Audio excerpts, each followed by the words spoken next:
A Visit from St. Nicholas by Clement, Clarke, Moore. It was the night before Christmas, when all through the house, not a creature was stirring, not even a mouse. The stockings were hung by the chimney with care, in hopes that St. Nicholas soon would be there. The children were nestled all snug in their beds, while visions of sugar plums danced in their heads. And Mama in her kerchief and I in my cap had just settled our brains for a long winter's nap.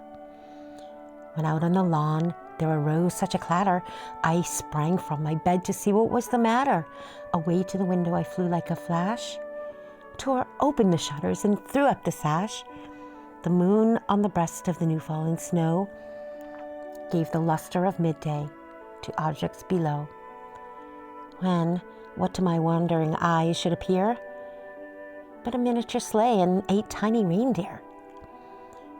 With a little old driver so lively and quick, I knew in a moment it must be Saint Nick. More rapid than eagles his coursers they came, and he whistled and he shouted and called them by name. Now Dasher, now Dancer, now Prancer and Vixen, on Comet, on Cupid, on Donner and Blitzen. To the top of the porch, to the top of the wall, now dash away, dash away, dash away all. As dry leaves that before the wild hurricane fly, when they meet with an obstacle mount to the sky. So up to the housetop the coursers they flew, with the sleigh full of toys and St. Nicholas too. And then, in a twinkling, I heard on the roof the prancing and pawing of each little hoof. As I drew in my head and was turning around, down the chimney St. Nicholas came with a bound. He was dressed all in fur from his head to his foot, and his clothes were all tarnished with ashes and soot.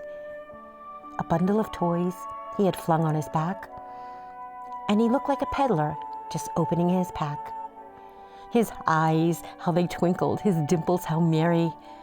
His cheeks were like roses, his nose like a cherry. His droll little mouth was drawn up like a bow, and the beard of his chin was as white as snow.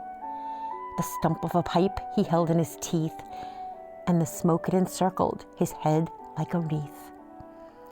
He had a broad face and a round little belly that shook when he laughed like a bowl full of jelly. He was chubby and plump, a right jolly old elf, and I laughed when I saw him in spite of myself. A wink of his eye and a twist of his head soon gave me to know I had nothing to dread. He spoke not a word, but went straight to his work and filled all the stockings, then turned with a jerk, and laying his finger aside of his nose and giving a nod up the chimney, he rose. He sprang to his sleigh, to his team gave a whistle, and away they all flew like the down of a thistle. But I heard him exclaim ere he drove out of sight, "Happy Christmas to all, and to all a good night."